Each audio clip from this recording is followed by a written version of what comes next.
தென்னாருடைய சிவனே போற்றி எந்நாட்டவர்க்கும் இறைவா போற்றி. லிங்கம் வாஸ்து அன்பர்கள் அனைவருக்கும் சிவசரணனின் அன்பான வணக்கங்கள். மதுரையில் குருக்கள் சிவாச்சாரியார் சிவ கணேஷ் அவர்கள் எங்கள் சேனலுக்கு நிறைய தகவல்கள் கொடுக்கறதுக்காக அடிய அழைப்பு ஏற்று வந்திருக்கிறாங்க. ஐயா வணக்கங்க. வணக்கம். வணக்கம். லிங்கம் வாஸ்து நேர் அனைவருக்கும் வணக்கம். சதாசிவ சமாரம்பாம் ஸ்ரீ சங்கராச்சாரிய மத்தியமாம் அஸ்மதாச்சாரிய பரியந்தாம் வந்தே குரு பரம்பராம் குரு சரணாரவிந்தாப்யாம் நமோ நம. மகா பெரியவருடைய பாதார விந்தத்தில் வணங்கி அவருடைய அனுக்கிரகத்தில் இது செய்யப்படுகிறது. ஐயா இப்போ வீட்டில் இந்த சங்கு வச்சு பூஜை பண்ணுறோம் இல்லைங்களா? ஆமாங்க. அது என்ன முறையில் வச்சு நம்ம பயன்படுத்துறது சிறப்பு? அதாவது பூஜையில் வலம்புரி சங்கு வச்சு பூஜை பண்ணுறது மகாலட்சுமியுடைய அனுக்கிரகம் கிடைக்கும். அந்த சங்கில் காயின்ஸ் போட்டு வைக்கலாம், அச்சதை போட்டு வைக்கலாம், இல்லைன்னா விபூதி போட்டு வைக்கலாம், தங்கம் சின்னதாக ஒரு காயின்ஸு கூட போட்டு பூஜை பண்ணலாம். இது வலம்புரி சங்குக்குரிய அமைப்பு. அதே நேரம் இடம்புரி சங்கு அது வச்சு அதில் தீர்த்தம் வச்சு அதை குடிச்சிட்டு வந்தால் ரொம்பவும் சிறப்பு. சந்திரனுடைய முழு சக்தி அந்த உடம்புக்கு கிடைக்கும். சந்திர திசை நடக்குதுன்னா அவங்க பயன்படுத்தி நிச்சயமா சாப்பிடலாம். ரிஷபராசியோ, கடகராசியோ, விருச்சிக, மகர, ஜலராசி எல்லாருமே சாப்பிடலாம். ரொம்ப சிறப்பு.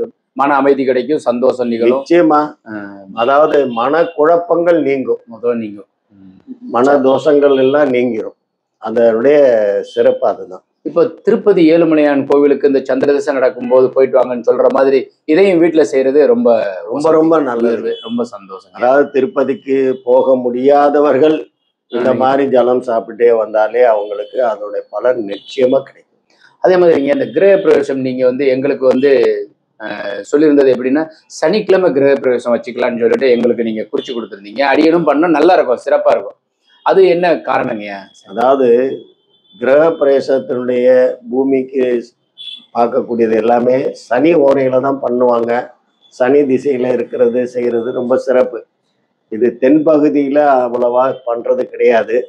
இதே வட பகுதியில் சனிக்கிழமை கிரகப்பிரவேசம் வைப்பாங்க. விவாக முகூர்த்தம் திருமணமும் சனிக்கிழமை தான் செய்வாங்க. அது ரொம்ப சிறப்பாக அங்கே நடத்துகிறாங்க. கோயம்புத்தூர், திருப்பூர்ல எல்லாம் இந்த செவ்வாய்க்கிழமையும் ரொம்ப வசதியா பயன்படுத்துறாங்க. அப்படி இருக்கு என்னங்க? செய்யலாம்.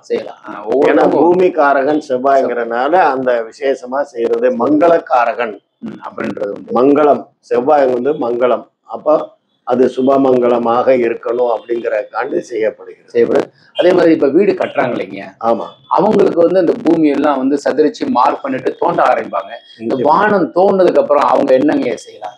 அதாவது வானம் தோன்றதுக்கு முன்னாடி மூலக்குச்சி அடிச்சு பூஜை பண்ணிட்டு அந்த இடத்த சுத்தி வர வெண்கடுகு தூவி விடுறது ரொம்ப சிறப்பு. அதே மாதிரி அந்த இடத்துல பேஸ்மட்டம் உயர்ந்த பிறகு ஒரு எலுமிச்சம்பழம், பூலாங்கிழங்கு இதெல்லாம் போட்டு வைக்கிறது, கஸ்தூரி மஞ்சள் இதெல்லாம் போட்டு வைக்கிறது ரொம்ப சிறப்பானது. ஈசான மூலையில வச்சுக்கிறது, ஈசான மூலையில வைக்கலாம், இல்ல கன்னி மூலையிலே வைக்கிறது ரொம்ப சிறப்பு அது. அதே மாதிரி வானம் தோண்டதுக்கு அப்புறம் இந்த கங்கா தீர்த்தம் இந்த காசி தீர்த்தம் சுத்தி எல்லா குழியிலையும் தீர்த்தம் தெளிக்கிறது ரொம்ப விஷயம். அது சாதாரணமா தெளிக்க கூடாது, மாயில வச்சுதான் தெளிக்கணும். அது உள்ள எல்லா குழியிலையும் ஊத்தலாம், சுத்தி வரவும் தெளிக்கலாம். ஒரு இதுல நீங்க என்ன சொன்னீங்கன்னா ஒவ்வொரு குழியிலையும் ஒவ்வொரு எலுமிச்சம்பழம், அதே மாதிரி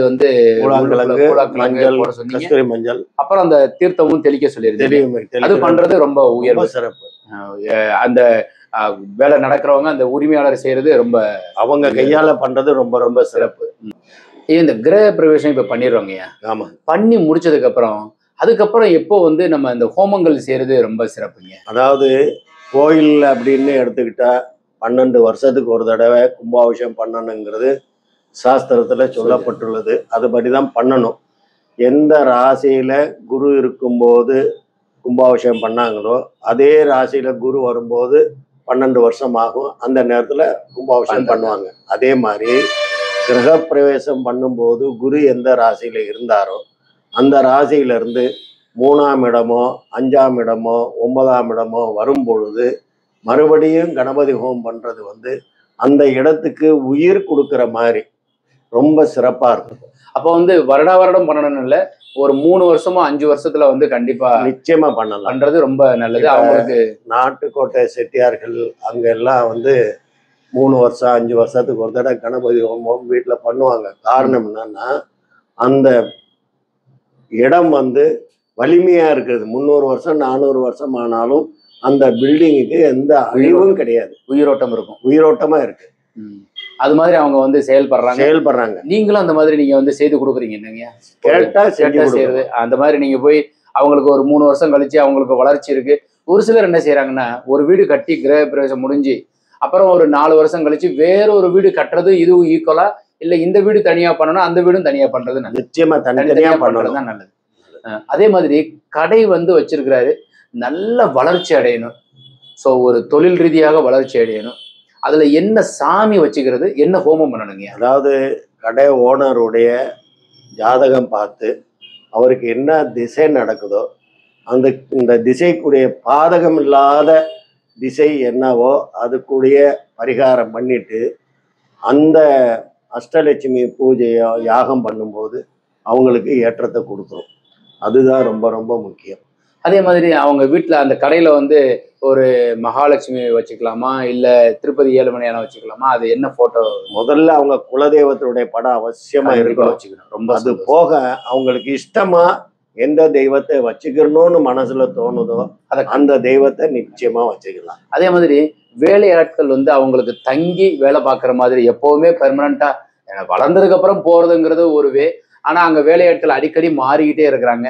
ஸோ அந்த வேலையாட்கள் நிரந்தரமாக இருப்பதற்கு என்னங்கய்யா? பெரிய நிறுவனங்கள்ல வந்து உதவியாளர்களாக இருப்பவர்கள் சனி நட்சத்திரத்துக்குரியவர்களாக இருந்தால் அந்த இடத்துல வேலையாட்கள் நிரந்தரமாக தங்கி வேலை பார்ப்பார்கள். பூசம், அனுசம், உத்திரட்டாதி இந்த மாதிரி நட்சத்திரத்துல உள்ளவங்க அங்க வேலை பார்க்கும்போது அவங்க கீழே வேலை பார்க்குறவங்க நிரந்தரமா இருப்பாங்க, வெளியே போக மாட்டாங்க. அதுதான் ரொம்ப ரொம்ப முக்கியம். அப்ப பெரிய பெரிய நிறுவனங்கள்ல இதை பயன்படுத்துவாங்க. நிச்சயமா பயன்படுத்துறாங்க. தன்னை அறியாமலே சனி நட்சத்திரத்துக்குரியவங்க தான் உதவியாளர்களா இருப்பார்கள். அதே மாதிரி இந்த சனியினுடைய புத்திரன் குளிகன்னு சொல்றப்ப என்கிட்ட நீங்க ஒரு தடவை வந்து வாஸ்து பூஜையானது இந்த குளிகன் நேரத்துல பண்ணுங்க அப்படின்னு சொல்லியிருந்தீங்க. ஆமா, அந்த குளிகன் நேரத்துக்கு உண்டான சிறப்பு என்னங்க? குளிகை வந்து உங்களுக்கு விருத்தி தான் உண்டாகும். சந்தோஷம். அதாவது வாஸ்து செய்யறதுனாலையும் சரி, வைக்கிறதோ கிரக பிரவேசம் குளிகையிலையும் செய்யறதும் சரி, இரவுலையும் குளிகை வரும். பகல்ல மட்டும் கிடையாது, இரவிலும் குளிகை வரும்.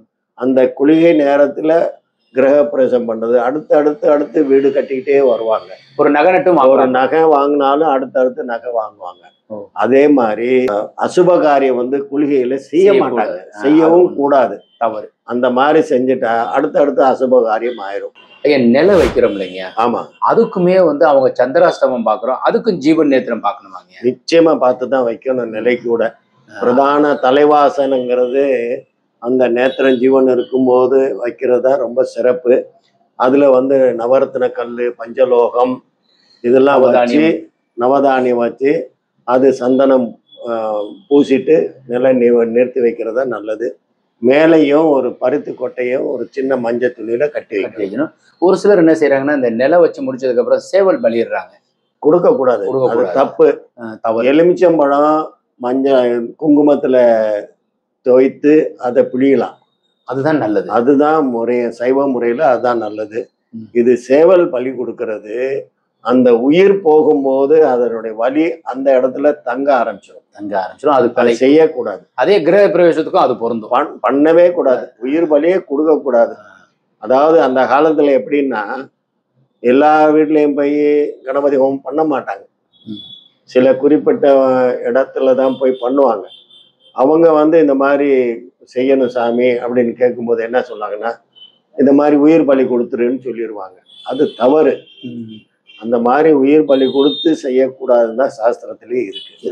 ஐயா, இப்போ வந்து அப்பா வயசாயிருச்சு, இல்லைன்னா அம்மாவோ வயசாயிட்டாங்க, ஒரு 85-90 வயசு ஆயிடுச்சு.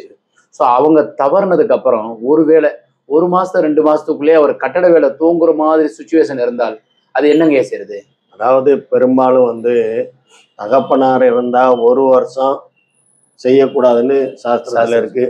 தாய் இருந்தால் 6 மாதம், மற்றவர்கள் இருந்தால் 3 மாசம்தான். அது தவறி நம்ம செய்ய வேண்டிய ஒரு சூழ்நிலை ஏற்பட்டால் வாஸ்து ஹோமம் பண்ணிட்டு கணபதி பூஜை பண்ணிட்டு அதுக்கப்புறம் தான் ஆரம்பிக்கணும். ஆனால் அந்த காலத்தில் ஆரம்பிக்கும் போது குலதெய்வத்துடைய அனுக்கிரகத்தோட செய்யணும். குலதெய்வத்திற்கு உண்டான போட்டோவும் வச்சுக்கிட்டு தான் பண்ணணும். அதே மாதிரிங்க அவங்க வீட்டில் வந்து மருமகளோ அல்லது மகளோ மாசமா இருக்காங்க.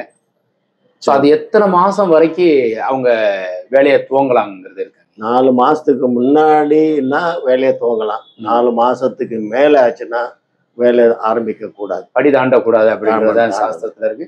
நிறைய நண்பர்கள் இப்ப 7ஆம் மாசத்துக்கு அப்புறம் வந்து பண்றது அது பிழைதான், பண்ணவே கூடாது, படி தாண்டக்கூடாது. ஏன்னா நிறை மாதம் ஒட்டி வர்ற நேரத்துல அந்த பூஜைகள்லாம் பண்றது வந்து அவங்களுக்கு பாதிப்புகள் உண்டாகும். ஐயா, சமீபத்துல நீங்க வந்து ஒரு கும்பாபிஷேகம் சென்னையில பண்ண போறீங்க இல்லையா? ஆமா. அந்த கும்பாபிஷேகத்துல வந்து யாரெல்லாம் என்ன பொருட்கள் கொடுத்தால் அவங்களுக்கு உயர்வு? ஏன்னா நிறைய பேர் சமைத்து கொண்டு வந்து கொடுப்பாங்க, உபதி கொடுப்பாங்க, நிறைய கொடுப்பாங்க. ஒரு சிலர் வந்து உடலால வந்து உழைப்பு பண்ணுவாங்க. அது எதுங்க நல்லது? அது எல்லாமே நல்லதுதான். இருந்தாலும் அவங்களுடைய ராசி என்னவோ அதுக்குண்டான பொருள் கொண்டாந்து கொடுக்கும்போது சிறப்பாகும். இப்ப மேச ராசின்னா அக்னி, அவங்க வந்து கற்பூரம் கொண்டாந்து கொடுக்கறது, சமித்துகள் கொண்டாந்து கொடுக்கறது யாகத்துக்கு, அது சிறப்பு. இப்ப நிலம் அப்படின்னு ரிஷப ராசிய வருதுன்னு வைங்களேன், அவங்க விபூதி, சந்தனம், குங்குமம், இந்த மாதிரி மஞ்சப்பொடி கொடுக்கறது ரொம்ப சிறப்பு. இதே இது வந்து மிதுன ராசியாக வந்து விட்டால் அவர்களை வந்து சாம்பிராணி, பக்தி, அந்த மாதிரி சமித்துகள், யாகத்துக்குரிய சமித்துகள், அதுல புகை வருது இல்லையா? அதனால அந்த சமித்துகள் வாங்கி கொடுக்குறது நல்லது.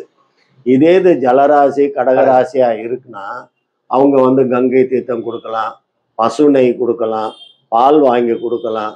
இந்த மாதிரி தண்ணீர் சம்பந்தப்பட்ட, ஜலம் சம்பந்தப்பட்ட எல்லா பொருட்களும் கொடுக்கலாம்.